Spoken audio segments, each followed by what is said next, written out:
जय हिंद, जय जोहार। मैं स्वप्निल तिवारी सकार एकेडमी में आप सभी का फिर से स्वागत करता हूं। दोस्तों, 29 जनवरी 2023 को छत्तीसगढ़ पुलिस के अंतर्गत सब इंस्पेक्टर की भर्ती परीक्षा का आयोजन हुआ था। यह प्रीलिम्स एग्जामिनेशन था और इसी प्रीलिम्स एग्जामिनेशन के सभी आंसर की चर्चा के लिए आज इस वीडियो के साथ मैं आपके सामने उपस्थित हूं। मैं कुछ विषय को डील करूंगा और कुछ विषय को विवेक पटेल सर के द्वारा डील किया जाएगा। मेरे द्वारा जो यहाँ पर डील किए जाने वाले विषय हैं वो है जियोग्राफी, जिसके अंतर्गत वर्ल्ड इंडियन और छत्तीसगढ़ जियोग्राफी। इसके अलावा इकोनॉमी, कुछ करेंट के विषय, कंप्यूटर, गणित और रीजनिंग, यानी लगभग लगभग 45 क्वेश्चन को मैं एक्सप्लेन करूंगा। ये वीडियो आपके लिए 2-3 पार्ट में पब्लिश होगा, जिसके अंतर्गत आप अपने सारे क्वेश्चन को टैली कर सकते हैं। जहां तक मेरा अनुमान है कि अभी तक आप बहुत सारे क्वेश्चन को टैली कर चुके होंगे, अपना एक संभावित ऑप्टेन मार्क्स भी निकाल लिए होंगे। तो आज जो भी आपको उस क्वेश्चन से रिलेटेड डाउट है, आप कमेंट करके भी पूछ सकते हैं कि हाँ, इसका आंसर आपने ये बताया है या ये होना चाहिए। इस तरीके से रिलेटेड जो भी डाउट होगा आप कमेंट करके हमें जरूर बताएं, आप जरूर पूछिए। इसके साथ ही प्रारंभिक परीक्षा का कट ऑफ क्या हो सकता है, नया जो रिजर्वेशन रूल है उसका कुछ इफेक्ट पड़ेगा या नहीं पड़ेगा, मेंस के एग्जामिनेशन होने की संभावना कब तक की है और मेंस के एग्जामिनेशन की तैयारी कैसी करनी चाहिए, इन सभी मुद्दों पर हम चर्चा करेंगे। ये चर्चा मेरे द्वारा भी की जाएगी, आने वाले वीडियो में चर्चा विवेक पटेल सर के द्वारा भी की जाएगी। तो चलिए बिना किसी देरी के शुरू करते हैं। एसआई की प्रारंभिक परीक्षा के अंतर्गत जिन विषयों को मैं डील करूंगा उसमें पहला विषय हमारा भूगोल है और भूगोल से संबंधित प्रश्न है ये। मेरे ख्याल से सारा प्रश्न आपको दिख रहा है, क्लियर दिख रहा है। दुनिया के विभिन्न बड़े बांधों का लगभग 57% बड़े बांध खालिस्तान में है। ठीक है, और इसमें देशों का नाम दिया है। जनरली ऐसे फैक्ट नहीं पढ़े जाते हैं। ये वो क्वेश्चन है जो एग्जाम में उन्हीं से बना होगा जो थोड़ा बहुत करंट से अवेयर हैं और अच्छे से पढ़ाई कर रहे हैं। तो जनरली ये वो क्वेश्चन है जो एग्जाम में उटपटांग क्वेश्चन की कैटेगरी में आएगा। लेकिन अगर तुक्का लगाया जाए तो बनाया जा सकता है, और तुक्का इस प्रकार से लगाया जा सकता है कि भाई पूरे दुनिया में सबसे ज्यादा डैम, 90,000 से भी अधिक डैम कहाँ है? चाइना में है। अब स्वाभाविक है चाइना के साथ जो ऑप्शन मैच खा रहा होगा, तो चाइना के साथ एक आपका ब्राजील है और चीन के साथ आपका एक भारत है, और दूसरा सर्वाधिक बांध जहां पर है वो देश भारत ही है। तो इसीलिए हमारा यहाँ पे आंसर होगा ऑप्शन नंबर सी, चीन और भारत।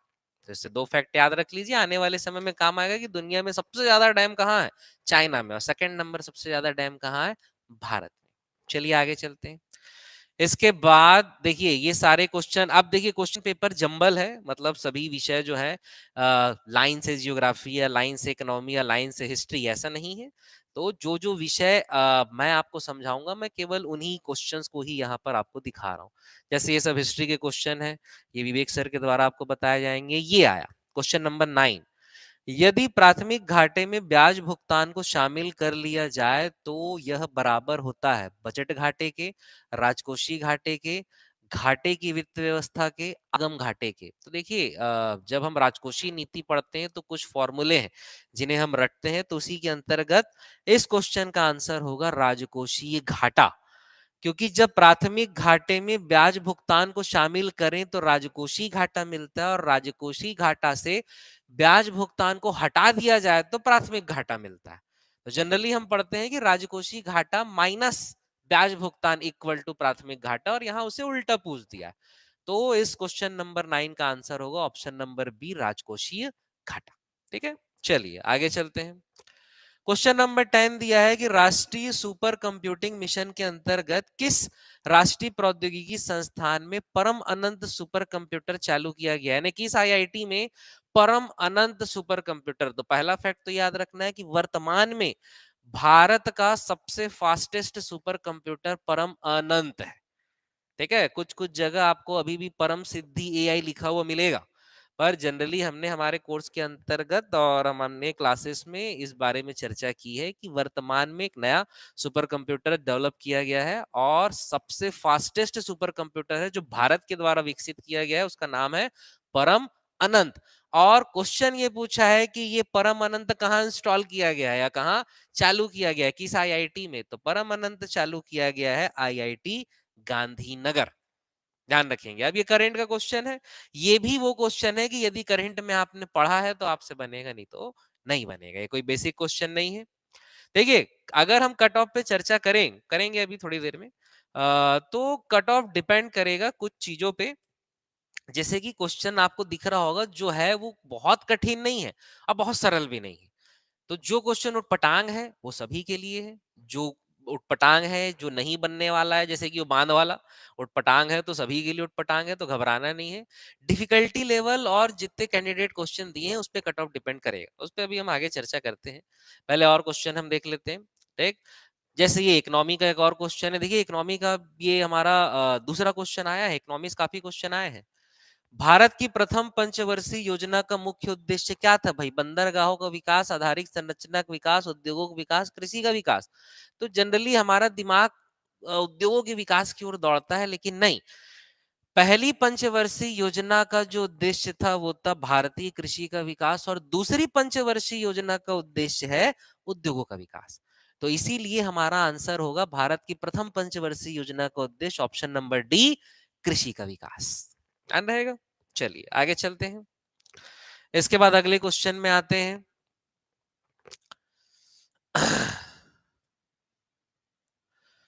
इसके बाद हमारे विषय से संबंधित जो क्वेश्चन है ये है इकोनॉमी का तीसरा क्वेश्चन, भारतीय रिजर्व बैंक।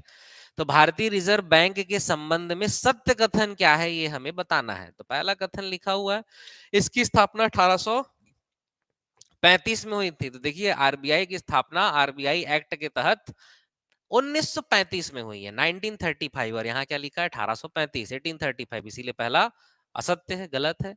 भारत सरकार द्वारा इसका राष्ट्रीयकरण सन 1949 में किया गया। जी हाँ, ये बिल्कुल सत्य है कि 1949 में आरबीआई का नेशनलाइजेशन किया गया है। तो ये तो सत्य है ही, पर बाकी भी पढ़ लेते हैं। सी, यह सामान्य बैंकिंग व्यवसाय कार्य करता है? नहीं करता। सामान्य बैंकिंग जो व्यावसायिक बैंक है वो करते हैं, जैसे कमर्शियल बैंक। आपके कमर्शियल बैंक वो है जो आरबीआई की दूसरी अनुसूची में शामिल होते हैं। कमर्शियल बैंक जैसे कि आपका पीएनबी हो गया, सेंट्रल बैंक हो गया, एसबीआई हो गया, ये है जो सामान्य व्यावसायिक कार्य करते हैं। आप स्वयं आरबीआई में जाके अपना अकाउंट नहीं खोल सकते, आरबीआई में जाके एफडी नहीं करवा सकते। तो ये तीसरा वाला भी क्या है? गलत है। चौथा, यह 1 रुपए के सिक्कों का निर्गमन की एजेंसी है। तो याद रखिए, 1 रुपए का नोट जो है और भारत सरकार के द्वारा जारी किया जाता है, और 1 रुपए का सिक्का और नोट दोनों भारत सरकार के द्वारा जारी किया जाएगा, लेकिन 1 रुपए के सिक्कों की निर्गमन एजेंसी नहीं है। ध्यान रहेगा। ठीक, चलिए आगे चलते हैं। हाँ, तो हमारा यहाँ आंसर क्या हुआ? ऑप्शन नंबर बी, 1949 में राष्ट्रीयकरण किया गया था। ठीक, अगला इकोनॉमी का क्वेश्चन है, ये भी मौद्रिक नीति से संबंधित है। वह ब्याज दर जिसके नीचे अनुसूचीबद्ध व्यावसायिक बैंक अपने ग्राहक को कोई ऋण नहीं देते कहलाता है। क्वेश्चन का कहने का मतलब यह है कि ऐसा कौन सा मिनिमम रेट है जिसके नीचे कोई भी वाणिज्यिक बैंक या कमर्शियल बैंक लोन नहीं दे सकता। ऐसी दर को हमेशा बेस रेट या आधार दर कहा जाता है। तो मॉनेटरी पॉलिसी में जनरली हम पढ़ाते हैं, एक बैंक दर होता है, जिस बैंक दर पे बैंक आरबीआई से लोन लेता है। फिर आरबीआई बेस रेट निर्धारित करता है कि भैया इससे कम पे आपको लोन नहीं देना है।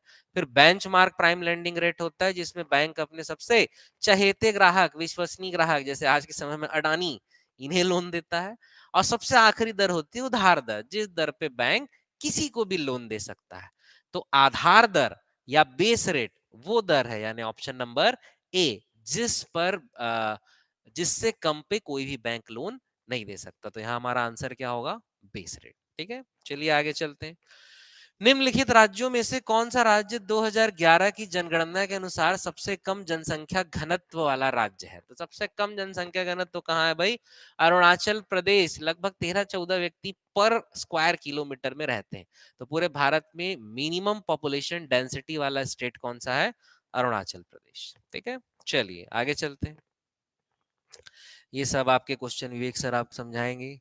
ये एक करेंट का क्वेश्चन मैं आपको बता देता हूँ, क्या लिखा हुआ है। आईबीए महिला विश्व मुक्केबाजी चैंपियनशिप 2022 की पदक तालिका में कौन सा देश शीर्ष पर है?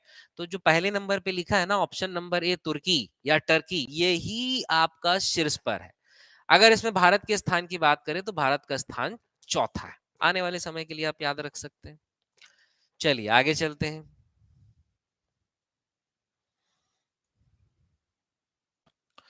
अगला इकोनॉमी का ही क्वेश्चन है। देखिए इकोनॉमीज बढ़िया 5-6 क्वेश्चन है।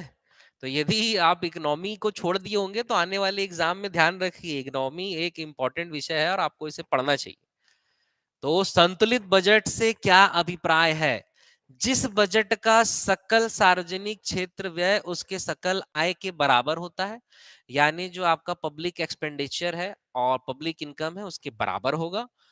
अगर किसी बजट का राजस्व घाटा शून्य हो, रेवेन्यू डेफिसिट जो है जीरो हो, तो देखिए संतुलित बजट वही होगा। भाई आपका भी घर संतुलित कब कहलाएगा? जितनी इनकम आपके घर में हो रही है उतना खर्चा हो रहा है, तो ये क्या कहला रहा है?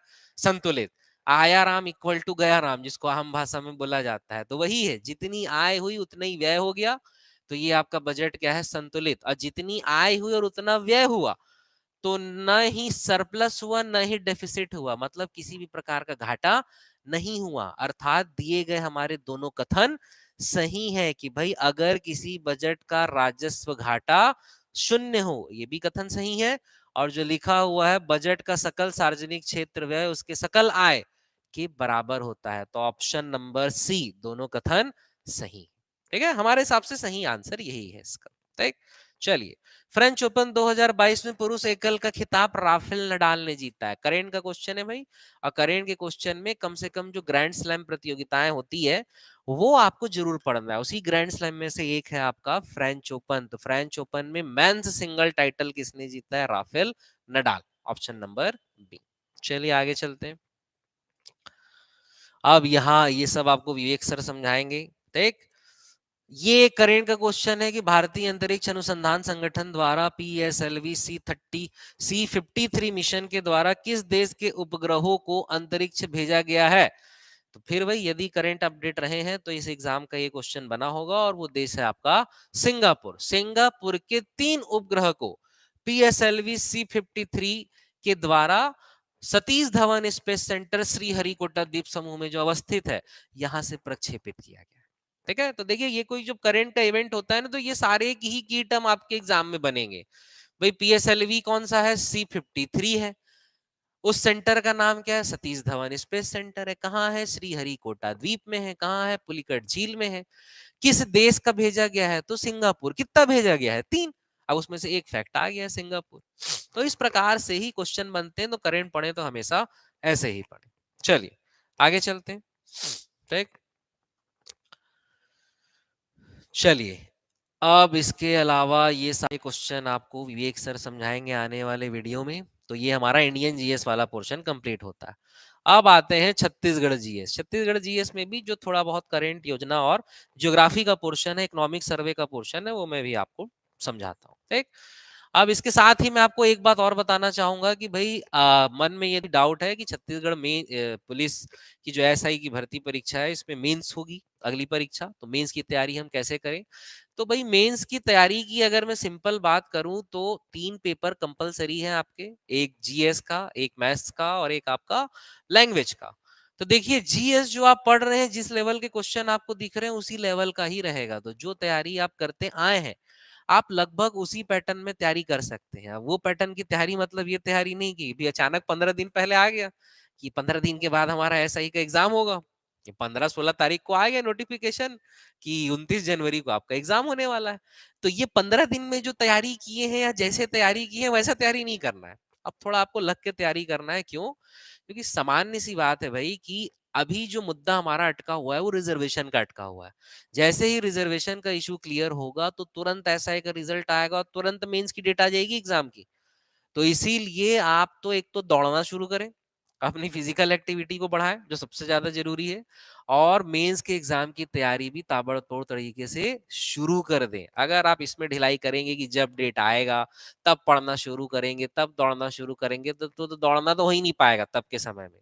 भाई याद रखिए फिजिकल एक्टिविटी या जो एसआई परीक्षा के लिए आपको जो फिजिकल एग्जाम देना है उसकी तैयारी तड़फड़ नहीं हो सकती, तुरंत नहीं हो सकती। वो रिवीजन की चीज नहीं है, वो आपको डेली दौड़ना पड़ेगा। तो डेली दौड़िए, उसकी तो तैयारी आप करते ही रहिए। लेकिन मेंस की परीक्षा की मैं बात करूं तो जी हाँ, अब से आप बिल्कुल तैयारी करना शुरू कर दीजिए। ठीक। हमारे यहाँ मेंस की परीक्षा के लिए जो कोर्स है वो 20 फरवरी 2023 से प्रारंभ किया जा रहा है, जिसमें मेंस के 3 कंपल्सरी पेपर हमारे द्वारा पढ़ाए जाएंगे। आप सेपरेट पेपर में भी एडमिशन ले सकते हैं। तो उसके लिए और अधिक जानकारी हम आपको बताएंगे बाद में। बाकी आप अभी अपने से तैयारी करना तो शुरू कर दीजिए। चलिए, छत्तीसगढ़ में देखते हैं, छत्तीसगढ़ गोधन न्याय योजना कब से लागू की गई है? तो छत्तीसगढ़ गोधन न्याय योजना मेरी जानकारी के हिसाब से 20 जुलाई 2020 को लागू की गई है, जहां तक मुझे पता है। पर 20 जुलाई ऑप्शन में नहीं है, 21 जुलाई है। तो 21 जुलाई 2020 को गोधन न्याय योजना की शुरुआत की गई। ठीक है, तो चलिए इसका ऑप्शन होगा मेरे हिसाब से option number B. Dalli Rajhara लॉ अयस्क क्षेत्रों का मालिक कौन है? एक्चुअल में मालिक टर्म यहाँ पे गलत है, क्योंकि ये जो माइंस है ये अलॉट की जाती है खनन करने के लिए, उपयोग करने के लिए। तो इसके हम मालिक नहीं बन जाते हैं, इसका हम खनन, जब तक वहां लौह अयस्क है तब तक खनन कर सकते हैं। मालिक रहते तो क्या होता कि लौह अयस्क निकाले, पूरा लोहा निकल गया, उसके बाद जमीन भी हमारी, क्योंकि हम तो मालिक हैं। तो एक्चुअली मालिक टर्म मेरे हिसाब से गलत है। तो यहाँ पे क्या है, लौह अयस्क की खाने कीने अलॉट की गई है, ये होना चाहिए। तो दल्ली राजहरा क्षेत्र में, दल्ली राजहरा से लौह अयस्क जाता है भिलाई स्टील प्लांट। तो इसका सही आंसर है आपका भिलाई स्टील प्लांट। एक्स्ट्रा दिमाग लगा के सेल को टिक नहीं मार देंगे, एक्स्ट्रा दिमाग लगा के आपका एनएमडीसी को टिक नहीं मार देंगे। जो ये करके आए हैं वो गलत करके आए हैं। इसका सही आंसर है आपका भिलाई स्टील प्लांट, बीएसपी। ध्यान रहेगा ऑप्शन नंबर डी। चलिए आगे चलते हैं। तुहर पौधा तुहर द्वार कार्यक्रम का शुभारंभ कब हुआ है? तो 1 जुलाई 2022। इसकी घोषणा काफी पहले हो गई थी, लेकिन 1 जुलाई 2022 को छत्तीसगढ़ के वन मंत्री मोहम्मद अकबर के द्वारा इस योजना की शुरुआत की गई है। तुहर पौधा तुहर द्वार वन विभाग के द्वारा यह संचालित योजना है। ध्यान रहेगा। तो इसका सही आंसर है क्या? ऑप्शन नंबर ए, 1 जुलाई 2022। ठीक। चलिए, ग्राम सभा के बारे में भी एक से चर्चा करेंगे। हम अपने सेक्शन में आते हैं भाई फटाफट। ये ज्योग्राफी का क्वेश्चन है। क्या क्वेश्चन है भाई? निम्नलिखित में से कौन सा जिला नर्मदा बेसिन का हिस्सा है? तो नर्मदा बेसिन यानी नर्मदा उपमहातंत्र, तो नर्मदा उपमहातंत्र तो मैकल श्रेणी के पश्चिम में है। तो मैकल श्रेणी से संबंधित जगह ही होगी। तो मैकल श्रेणी से संबंधित जगह न रायपुर है, न कोरबा है, न बस्तर है। एक ही जगह है, राजनांदगांव। तो नर्मदा बेसिन से संबंधित क्षेत्र राजनांदगांव। ठीक है, बहुत आसान क्वेश्चन है। ये वो क्वेश्चन है जो मेरे ख्याल से सबसे बना होगा। ठीक है, तो जनरली जो बहुत इजी क्वेश्चन होते हैं वो सबसे बनते हैं, उसके बेसिस पे सिलेक्शन की उम्मीद नहीं रखना चाहिए। जो बीच के क्वेश्चन एकदम उटपटांग से भी नहीं रखना चाहिए। कोई एकदम उटपटांग क्वेश्चन पूछ दिया और वो बन गया तो आप बहुत महान है, ऐसा भी नहीं होता है। जो बेसिक क्वेश्चन है उसका एक एवरेज क्वांटिटी आपको सही बनाना जरूरी, तभी एग्जाम में आपका सिलेक्शन होता है। खैर, चलिए आगे चलते हैं। छत्तीसगढ़ के महासमुंद जिले में कौन सा वन्य जीव अभ्यारण्य है? तो भाई हम जब भी पढ़ाते हैं समझाते हैं कि ये जो बार नवापारा अभ्यारण्य है, ये महासमुंद, रायपुर, बलौदाबाजार तीनों में फैला हुआ है, तीनों में विस्तृत है। तो इसीलिए इस क्वेश्चन में हमारा आंसर क्या होगा? महासमुंद जिले का अभ्यारण्य बार नवापारा वन्य जीव अभ्यारण्य। ध्यान रहेगा। ठीक है भाई। उदंती आपका गरियाबंद में है, सीता नदी धमतरी में है, इंद्रावती वन्य जीव अभ्यारण्य, इंद्रावती तो नेशनल पार्क है जो कि बीजापुर में। ठीक है, एक तो वन्य जीव अभ्यारण्य नहीं है, उससे बड़ा है, नेशनल पार्क है। तो ये तो ऑप्शन ही गलत है। खैर, मिट्टी से भरा तटबंध बांध कौन सा है? अब मिट्टी से भरा तटबंध बांध, अब ऑप्शन पढ़ के डाउट हो सकता है कि भाई बांगो भी तो ऐसा लंबा चौड़ा मिट्टी का बांध कह देते हैं। खिरकट्टा जलाशय बहुतों को तो पता नहीं हो कहाँ है, हम बता देते हैं, कांकेर में है खिरकट्टा जलाशय। मोंगरा बैराज शिवनाथ नदी पर बना हुआ है। ठीक है, ये एक प्रकार का बैराज है। नदी के बीच जो गेट लगा के पानी को रोका जाता है, तो ये तो मिट्टी से बनना संभव ही नहीं है। अब बचा मुरुम सिल्ली, जो पहला साइफन डैम है हम जिसे पढ़ते हैं। तो याद रखिए, कभी भी अगर हिंदी पढ़ने में डाउट हो तो इंग्लिश पढ़ लेना। इंग्लिश में क्या लिखा हुआ है? अर्थ फिल एम्बैकमेंट डैम। अर्थ फिल एम्बैकमेंट डैम कहने का मतलब जो पत्थर, कंकड़ पत्थर, चट्टानों को रखा जाता है, बीच में मिट्टी डाल के उसे थापा जाता है और एक डैम को खड़ा किया जाता है। मतलब ये कंक्रीट के डैम नहीं होंगे। जैसे जो हमारे कंक्रीट के डैम होते हैं, कंक्रीट की बड़ी बड़ी सिल्लियां रख कर जिस डैम को बनाया जाता है, ये वो डैम नहीं है तो जनरली आपको दिखेगा। ये पत्थर पत्थर को रखा गया है, बीच में मिट्टी थाप दिया गया और पानी को रोका गया एकदम देसी तरीके से। तो ये है आपका मुरुम सिल्ली डैम। कंकड़ पत्थर, मुरुम, मुरुम सिल्ली। ठीक है, जिसे हम मॉडम सिल्ली डैम भी कहते हैं। सिलारी नदी पर है। सिलारी नदी जो महानदी की सहायक नदी है। ठीक। और इसी डैम का नाम बाबू छोटेलाल श्रीवास डैम रखा गया है। ठीक, ये सब तो पता ही होगा। तो इसका आंसर होगा ऑप्शन नंबर डी, मिट्टी से भरा तटबंध बांध कौन सा है, तो मुरुमसिल्ली ध्यान रहेगा। चलिए आगे चलते हैं। चलिए ये सब आपको विवेक सर एक्सप्लेन करेंगे। वन भूमि, छत्तीसगढ़ में वन भूमि का प्रतिशत कितना है, तो 44.21%। ये भी वो सिंपल क्वेश्चन है जो जनरली परीक्षा की तैयारी के दौरान हर बच्चे को पढ़ना चाहिए, और उसने पढ़ा है तो ये क्वेश्चन गलत नहीं होना चाहिए। ठीक है, चलिए आगे चलते हैं।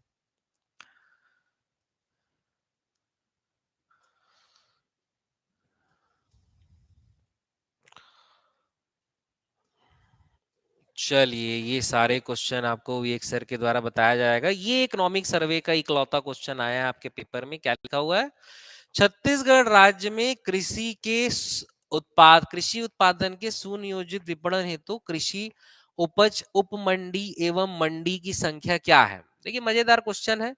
मैं अभी जब सीजीपीएससी का फ्री टारगेट कोर्स जब अभी हमारे द्वारा चलाया गया, तो इकोनॉमिक सर्वे की मैंने मात्र 4 क्लास ली। अब मैंने उस 4 क्लास में ही कहा था उससे बाहर से आपके एग्जाम में क्वेश्चन नहीं आएगा, और ये वही एक क्वेश्चन है।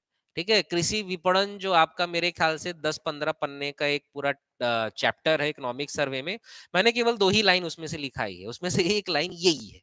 ठीक, और क्या है वो एक लाइन, कि छत्तीसगढ़ में कृषि उपज उप मंडी और मंडी की संख्या क्या है, तो 69 और 118। या आप बिल्कुल एग्जैक्ट रट सकते हैं क्या, 69 और 118, लेकिन इस क्वेश्चन में थोड़ा सा ट्विस्ट कर दिया, और ये ट्विस्ट ही जो अगर पकड़ेगा वही इसमें सही टिक मारेगा।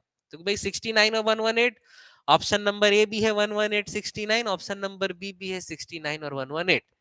ये दोनों संख्याएं सही है लेकिन आगे पीछे है। तो यहाँ पहले क्या लिखा हुआ है, उपमंडी, पहले है उपमंडी और बाद में लिखा है मंडी। थोड़ा सा वो स्कैन में हट गया, आप समझ लीजिए, वहां मंडी लिखा हुआ है और इधर उपमंडी लिखा हुआ है। ठीक है, आप समझ सकते हैं ये मंडी है, अब पहले लिखा है उपमंडी, और उपमंडी की संख्या है 118, अब मंडी की संख्या है 69 या 69। तो पहला होगा 118, यानी ऑप्शन नंबर ए 118। कृषि उपज उप मंडी है 118 और कृषि उपज मंडी 69। हड़बड़ी में बहुतों से गलती ही होगी 69 और 118। तो बस ये छोटा सा ट्विस्ट था, इसमें गलती अगर हुई होगी तो भाई ध्यान से पढ़िए फिर नेक्स्ट टाइम से। चलिए तो यहाँ ऑप्शन नंबर ए आंसर होगा। आगे चलते हैं। नेताजी सुभाष चंद्र बोस राज्य पुलिस अकादमी कहाँ है भाई, तो चंदखुरी, चंदखुरी में जो स्टेट पुलिस एकेडमी, उसी का नाम नेताजी सुभाष चंद्र बोस के नाम पर रखा गया है, ध्यान रखेंगे। चलिए अब इसके अलावा बाकी जो है विवेक सर के द्वारा जीएस का पोर्शन आपको समझाया जाएगा। अब मैं कंप्यूटर के कुछ क्वेश्चन आपको डील कर देता हूँ। कंप्यूटर का पेपर काफी सरल आया है। कंप्यूटर में जो क्वेश्चन है मेरे ख्याल से एक आध ही क्वेश्चन मैं बताऊंगा कौन सा होगा जो शायद आपसे ना बने, बाकी सभी सरल क्वेश्चन थे। जैसे पहला, वर्ड डॉक्यूमेंट के लिए डिफॉल्ट फाइल एक्सटेंशन क्या होता है, तो वर्ड डॉक्यूमेंट के लिए default fault extension option number A .doc यही होता है। .wrd मेरे ख्याल से कुछ नहीं है, .wrd भी मेरे ख्याल से कुछ नहीं है। .txt होता है टेक्स्ट फाइल का एक्सटेंशन, टेक्स्ट फाइल का जो नॉर्मल एक्सटेंशन है .txt होता है, लेकिन वर्ड फाइल का .doc, डॉक का मतलब होता है डॉक्यूमेंट। ठीक है, तो कंप्यूटर के क्लास के अंतर्गत हम इसे पढ़ते हैं, बहुत सरल है। वह विज्ञान जो ऐसी मशीनों का निर्माण करने का प्रयास करता है जो उसी प्रकार की बुद्धि प्रदर्शित करती है जो मनुष्य करते हैं, यानी मनुष्य के जैसा दिमाग। तो नैनो विज्ञान या नैनो साइंस तो हो नहीं सकता, नैनो संबंध साइंस से है। नैनो टेक्नोलॉजी वही साइंस से संबंध है, ये भी डेफिनेटली नहीं हो सकता। सिमुलेशन डेफिनेटली नहीं है, तो इसका आंसर है आपका क्या, आर्टिफिशियल इंटेलिजेंस। आर्टिफिशियल इंटेलिजेंस का मतलब वही होता है कंप्यूटरी दिमाग। कंप्यूटर इंसान की तरह सोचे और उस आधार पर फैसले ले, इसे ही कहा जाता है आर्टिफिशियल इंटेलिजेंस। चलिए आगे चलते हैं। जब आप एक्सेल फाइल किसी वर्ड दस्तावेज में सम्मिलित करते हो तो डेटा क्या होता है। देखिए कोई भी चीज कहीं सम्मिलित करेंगे तो कंप्यूटर में इसे एम्बेडिंग करना ही कहा जाता है। ऑप्शन में कहा लिखा हुआ है भाई, हाइपर लिंक लिखा है, वर्ड टेबल लिखा हुआ है, लिंक्ड लिखा है, एम्बेड लिखा हुआ है। मैं चारों ऑप्शन आपको बता देता हूँ, ये आपको लगेगा इसका सीधा आंसर बता दे रहे, तो भाई कंप्यूटर में कोई दिक्कत नहीं, कंप्यूटर हमारा सब्जेक्ट ही है। देखिए हाइपर लिंक वर्ड कहीं भी आया कंप्यूटर में तो उसका संबंध है किसी वेबसाइट के लिंक से। जो HTTP hyper text transfer protocol का इस्तेमाल कर रहा है, जो HTTP के अंतर्गत किसी वेब पेज को एक्सेस कर रहा है, वो लिंक कहलाता है हाइपरलिंक। तो ये तो पूरा फंडा ही अलग हो गया। हाँ, वर्ड एक्सेल तो है ही नहीं। ठीक, वर्ड टेबल में रखा जाता है तो भाई टेबल वर्ड कहीं भी आएगा उसका सीधा संबंध होगा डेटाबेस से। एक्सेल में जो रहता है वो एक्सेल शीट रहता है जिसमें रोज और कॉलम होते हैं, उसको हम टेबल नहीं कहते। टेबल वर्ड कहीं भी आएगा उसका संबंध होगा सीधा डेटाबेस। ऑप्शन नंबर बी भी कट गया। आपको लिंक कैसे करना है सीधा वही हम बता रहे हैं ना। अच्छा, फिर सीधा लिखा है सी लिंक, पढ़ के डेफिनेटली लगा होगा, और कुछ लोगों से गलती भी होगी जो इसे ओवर कॉन्फिडेंस में टिक मारे हैं।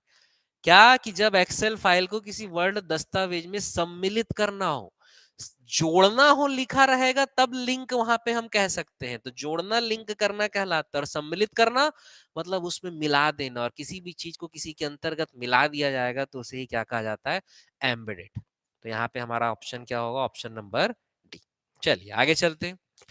साइबर क्राइम के विषय में शिकायत करने हेतु हेल्पलाइन नंबर है। अब देखिए ये क्वेश्चन मेरे ख्याल से डिलीट होना चाहिए। ठीक है, जहां तक एक तो ये कंप्यूटर का क्वेश्चन नहीं, जबरन कंप्यूटर में डाल दिया गया है, उटपटांग क्वेश्चन है ये। दूसरा, अब साइबर क्राइम के विषय में शिकायत करने हेतु हेल्पलाइन नंबर मेरे ख्याल से 1938 है।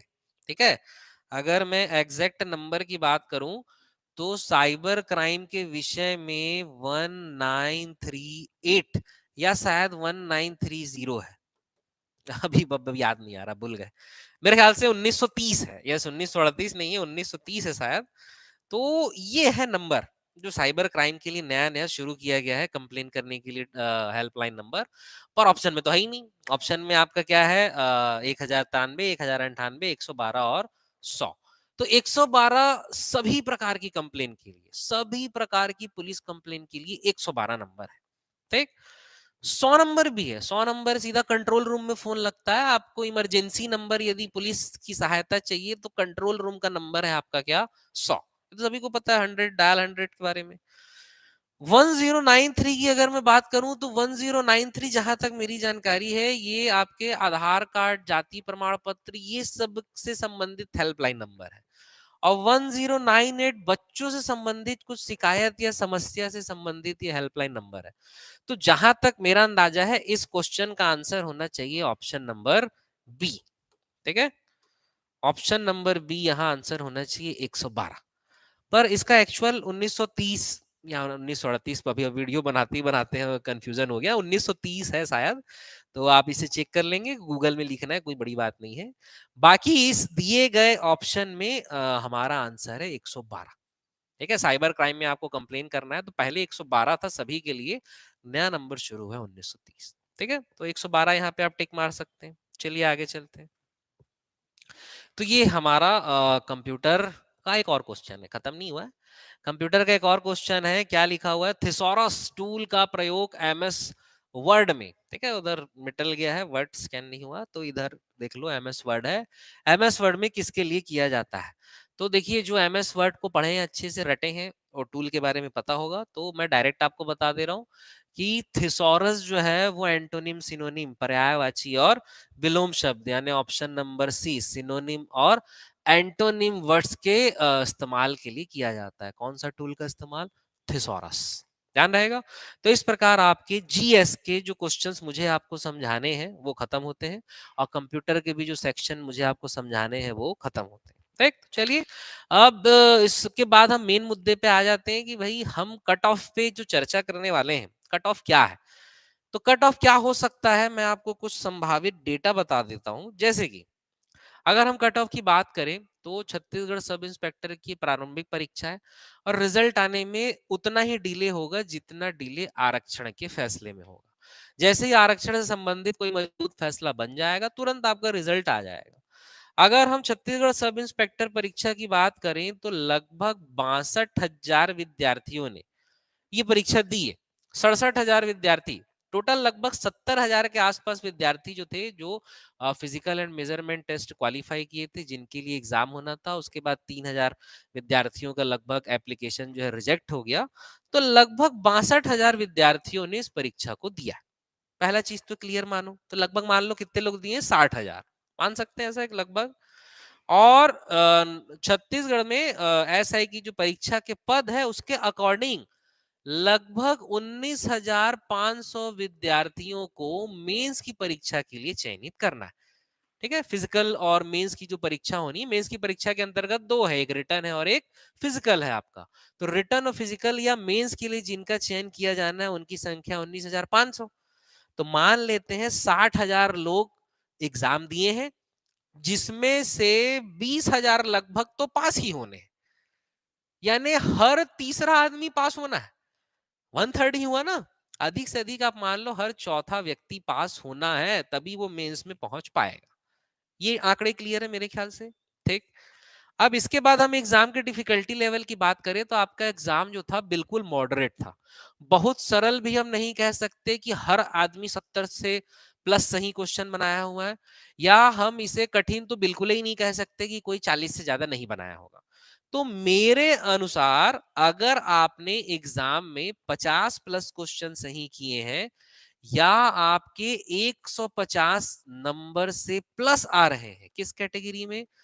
जनरल कैटेगरी में, तो आप सेफ हैं, आप निश्चिंत होकर सीजी एसआई मेंस की तैयारी आप कर सकते हैं। अदर कैटेगरी की हम बात करें, यदि हम ओबीसी की बात करें, तो ओबीसी आप बिल्कुल 5-6 नंबर इसमें कम कर सकते हैं। एससी आप इसमें 10-15 नंबर कम कर सकते हैं और कम कर सकते हैं, और एसटी तो आप 100 नंबर के आसपास भी मान सकते हैं। तो जो S T S C category से बिलोंग कर रहे हैं, मेरे ख्याल से यदि वो 100 नंबर से प्लस है तो बिल्कुल निश्चिंत होकर तैयारी कीजिए। 100 नंबर के आसपास है या 90 प्लस है तो भी आप बॉर्डर में है, आपको तैयारी करना चाहिए। लेकिन जनरल कैटेगरी का कोई कैंडिडेट है और 150 प्लस नंबर है, जनरल लड़के की बात कर रहा हूँ ना, अगर मैं यहाँ 150 प्लस कह रहा हूँ तो मैं जनरल लड़के की बात कर रहा हूँ। तो जनरल लड़का है कोई जनरल कैटेगरी में, तो वो 150 प्लस में सेफ है अकॉर्डिंग टू मी। ये कट ऑफ भाई देखिए वरी कर सकता है, वरी क्यों क्यों करेगा? कुछ जो आंकड़े हैं जैसे कि मैं बताया, 62,000 लोगों ने प्री का एग्जाम दिया है, 20,000 लोगों को लगभग मेंस के लिए सेलेक्ट करना है। उसके अकॉर्डिंग ये एक अंदाजा हो सकता है, मेरे हिसाब से तो थोड़ा या और कम भी हो सकता है, 140 प्लस भी सेफ हो सकता है। लेकिन चलिए एकदम कम कह देंगे और वो नहीं हुआ तो भी दिक्कत हो जाएगी, क्योंकि पेपर बहुत बता रहा हूँ मॉडरेट रहा है, और मॉडरेट में भी वो इजी तरफ ही है। अगर 3 लेवल हम माने कि डिफिकल्ट है, मॉडरेट है और इजी है, तो जो मॉडरेट वाला पोर्शन है वो इजी तरफ ही है, डिफिकल्ट तरफ नहीं है। पेपर बहुत कठिन नहीं रहा है। अभी मैथ्स रीजनिंग का भी एक्सप्लेनेशन हम देखेंगे नेक्स्ट वीडियो में। तो मैथ्स रीजनिंग की अगर मैं बात करूं तो वो भी सरल है। मैथ्स रीजनिंग के 1-2 क्वेश्चन ही होंगे जो शायद किसी से ना बने, बाकी बहुत सरल तरीके से सबसे बन जाएंगे। अभी हम बताएंगे जिस तरीके से आप बनाए हैं, हम उससे भी सरल तरीके से आपको बताएंगे, लेकिन आने वाले वीडियो में। चलिए कट ऑफ पे फिर से हम आते हैं। तो जो भी विद्यार्थी 150 नंबर से अधिक पा रहे हैं, निश्चिंत होकर तैयारी कर सकते हैं। एसटी एससी कैटेगरी से जो बिलोंग कर रहे हैं, 100 नंबर से प्लस पा रहे हैं, वो भी निश्चिंत होकर CG mains, CG SI mains की तैयारी शुरू करें। ठीक है। अब यहाँ पर थोड़ा सा गेम चेंजिंग वाला काम ये होगा कि अगर आरक्षण पुराना वाला लागू हुआ, 58% वाला, तो ये पैमाना बिल्कुल रह सकता है। लेकिन अगर 76% लागू हुआ तो ओबीसी में कोई फर्क नहीं पड़ेगा, इवन कम हो जाएगा, लेकिन जनरल कैटेगरी का कट ऑफ बढ़ जाएगा। ठीक है, तो इस चीज को आप साथ में मान के चलेंगे, क्योंकि जब भी रिजल्ट आएगा उसी समय कट ऑफ समझ में आएगा, और रिजल्ट तभी आएगा जब रिजर्वेशन का इशू जो है क्लियर होगा। तो ये आपको बिल्कुल नहीं सोचना है। अगर कुछ लोग कह रहे हैं कि चुनाव तक तो रिजर्वेशन का मुद्दा क्लियर ही नहीं होगा, ऐसा नहीं होगा, वैसा नहीं होगा, तो याद कर लेना वो 16 जनवरी 15 जनवरी का दिन अचानक व्यापम की वेबसाइट पे एक नोटिफिकेशन आया है कि 15 दिन में भैया एग्जाम है। तो ऐसा सरप्राइज यदि आपको मिल जाएगा ना, तो सीजी एसआई प्री का तैयारी तो कर लिए, वो तो एग्जाम ले दे के अब हो गया जैसे भी हो गया, लेकिन मेंस का एग्जाम नहीं निकल पाएगा। ठीक है, क्यों नहीं निकल पाएगा? सीजी एसआई मेंस के एग्जाम की हम बात करें तो इसकी अगर स्ट्रेटेजी की अगर मैं बात करूं मुख्य तौर पे, तो सबसे ज्यादा आपको जो ध्यान देना चाहिए वो है मैथ्स और लैंग्वेज का पेपर। क्यों देना चाहिए? जीएस सेम रहेगा। जीएस का डिफिकल्टी लेवल जो है, जो सीजी एसआई प्रारंभिक परीक्षा में रहा है, वही रहेगा। मैथ्स और लैंग्वेज का डिफिकल्टी लेवल बढ़ना बाय डिफॉल्ट है। क्यों बाय डिफॉल्ट है? अभी मैथ्स के पेपर की हम बात करें तो एक टॉपिक से एक क्वेश्चन, और जब वही पूरे 100 क्वेश्चन का पेपर होगा तो स्वाभाविक है एक टॉपिक से 7-8 क्वेश्चन रहेंगे, और जब एक टॉपिक से 7-8 क्वेश्चन रहेंगे तो सेम पैटर्न के नहीं रहेंगे, अलग अलग पैटर्न के रहेंगे, और अलग अलग पैटर्न के रहेंगे तो डिफिकल्टी लेवल भी अलग अलग होगा, and same goes for language. ठीक है, तो इसीलिए लैंग्वेज और मैथ्स को अभी से पढ़ना बिल्कुल शुरू कर दीजिए।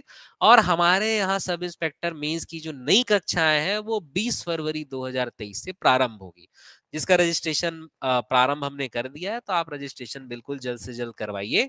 और अगर तब तक यदि आपको पढ़ाई करना है तो आप डेफिनेटली ये 2 सब्जेक्ट तो शुरू कर दीजिए, मैथ्स और लैंग्वेज।